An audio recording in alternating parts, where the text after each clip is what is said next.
I've always had a deep love for carnivals, the bright lights, the joyful laughter, and the thrilling rides. There's something magical about the way a carnival transforms an ordinary field into a vibrant wonderland of sights and sounds. Last summer, when I heard that a traveling carnival was coming to our town, I couldn't contain my excitement. It had been years since a carnival had come through, and the nostalgia of childhood memories flooded back. My family and I decided to make a night of it. As we approached the carnival grounds, the air was filled with the sweet scent of cotton candy and popcorn. The sound of cheerful music from the merry-go-round mixed with the clanging of bells and the delighted screams of children on the rides. The sky was a deep blue, gradually darkening as twilight set in, and the lights of the carnival began to twinkle like stars. We entered the carnival, passing under a large, ornate archway adorned with colorful lights and banners.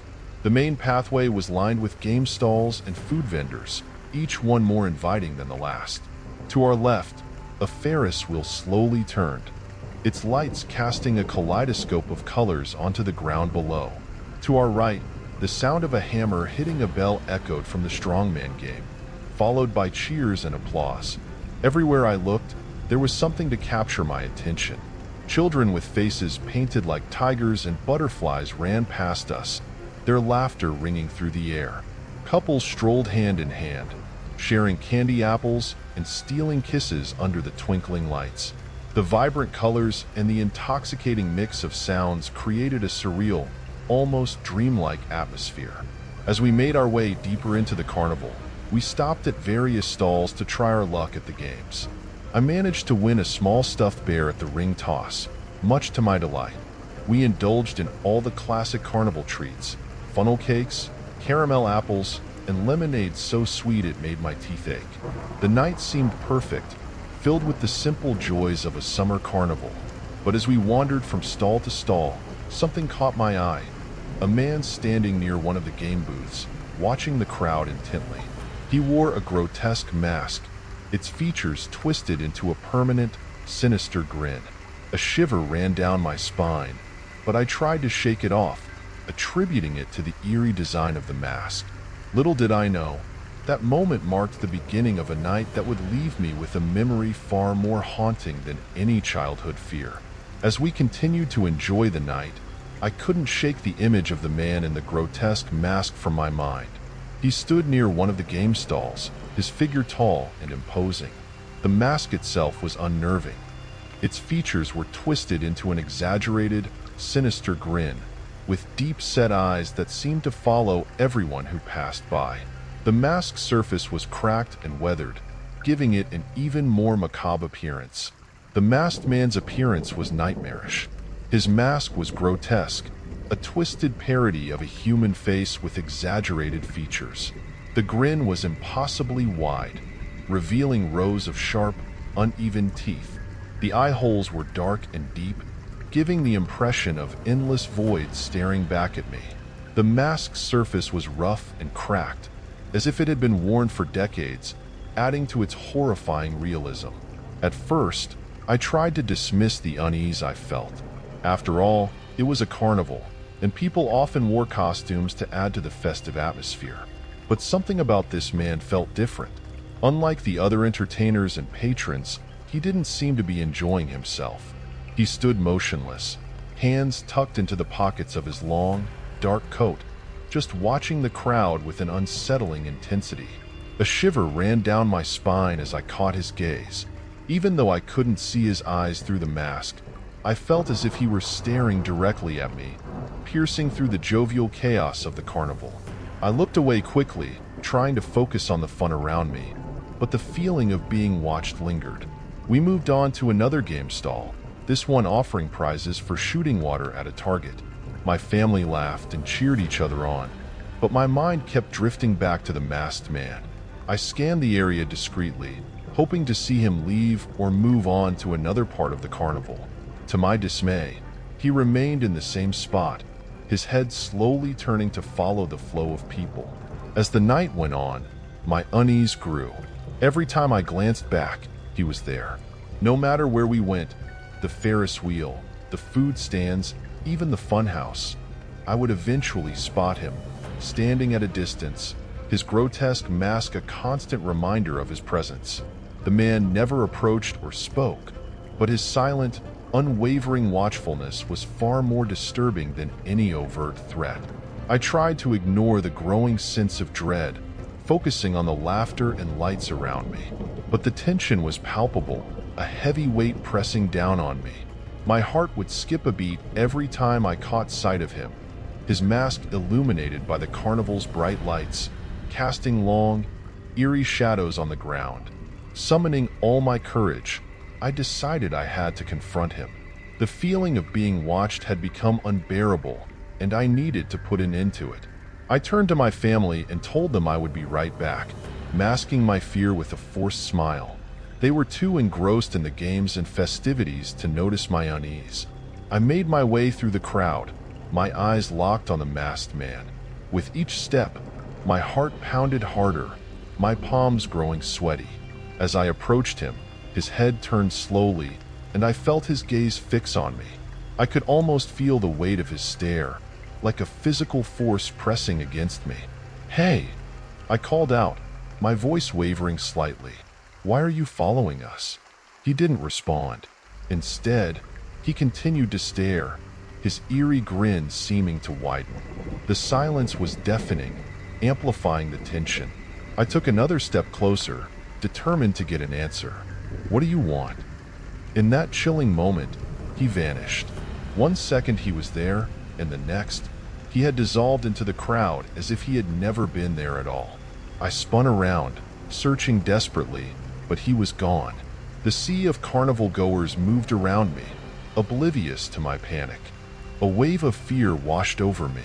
The masked, the silent watching, and now his sudden disappearance. It was all too much. I felt my heart racing, and my breaths came in shallow gasps. The festive lights and sounds of the carnival now seemed distorted, a surreal backdrop to my mounting terror. I hurried back to my family, trying to shake off the feeling of dread that clung to me.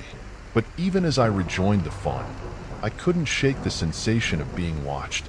Every laugh, every cheer felt distant, drowned out by the echo of my encounter with the masked man.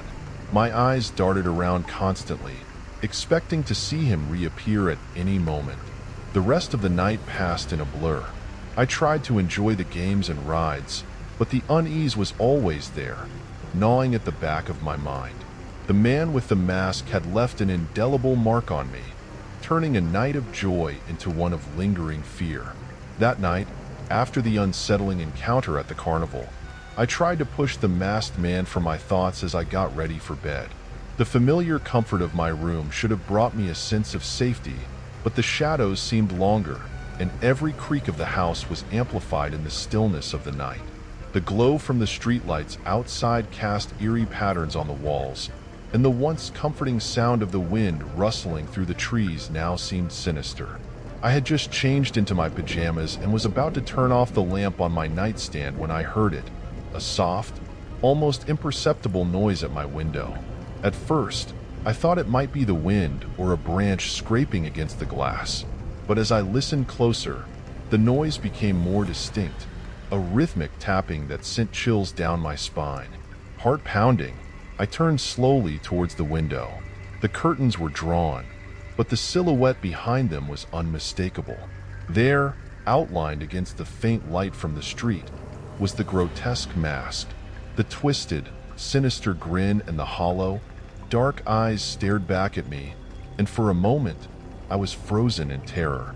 The tapping grew louder, more insistent, until it became a frantic banging. The masked man was right outside my window, his hands striking the glass with a frenzied intensity. Each hit reverberated through the room, a chilling reminder that the nightmare from the carnival had followed me home. Panic surged through me, and I backed away, my breath coming in short, desperate gasps. The room seemed to close in around me, the walls pressing tighter as the masked man continued his relentless assault on the window. His eyes, dark and empty, bore into mine, filling me with a primal fear I had never felt before. Unable to take it any longer, I turned and bolted out of my room, my feet barely touching the floor as I raced down the hallway. The sound of the banging echoed behind me, a horrifying soundtrack to my flight. I burst into my parents' room, my voice trembling with terror. "Mom, Dad, there's someone at my window." They woke with a start, immediately sensing the urgency in my voice. My father grabbed a flashlight and hurried to my room, while my mother held me close, trying to calm my frantic breathing. Together, we followed my father, my heart pounding in my chest. When we reached my room, the banging had stopped. As my father pulled back the curtains and shone the flashlight outside, the beam cut through the darkness, revealing only the familiar sights of our backyard. There was no sign of the masked man. The grass swayed gently in the breeze, and the shadows cast by the trees danced in the moonlight. Everything appeared normal, but the normalcy felt like a cruel mockery of the terror I had just experienced. My parents did their best to reassure me, checking the locks on the windows and doors, and even walking around the house to ensure everything was secure. Despite their efforts, the lingering sense of dread wouldn't leave me. I could still feel the intensity of the masked man's stare, the sound of his frantic banging echoing in my ears. Back in my parents' room, I tried to calm down, but my mind raced with questions. Who was the man with the mask? What did he want? Why had he followed me from the carnival to my home? The confusion and fear intertwined, creating a tangled web of anxiety that was impossible to shake. Even as my parents tried to convince me it might have been a bad dream or a trick of the light, I knew what I had seen was real. The grotesque mask, the sinister grin, and the hollow eyes were vivid in my memory, more real than any nightmare could ever be. The man's presence felt like a dark cloud hanging over me, a threat that could reappear at any moment. The days that followed were marked by a heightened sense of vigilance. I found myself constantly looking over my shoulder, jumping at the slightest noise. Nighttime was the worst, every creak and rustle outside my window sending a fresh wave of fear through me. Sleep became elusive, haunted by dreams of the masked man standing silently outside, watching, waiting. The encounter had left an indelible mark on me. I no longer felt safe in the places I once found comfort. The carnival, which had always been a source of joy and excitement, now seemed tainted by the memory of the masked man. Even my own home, my sanctuary, felt vulnerable and exposed. As time passed, the acute fear began to dull, but the memory of that night remained sharp and vivid. The image of the masked man's grotesque face, his frantic banging on my window, and the hollow emptiness of his eyes continued to haunt me. I knew I would never forget that look, and the lingering impact of that encounter would stay with me, a constant reminder of the unknown horrors that can lurk in the most unexpected places.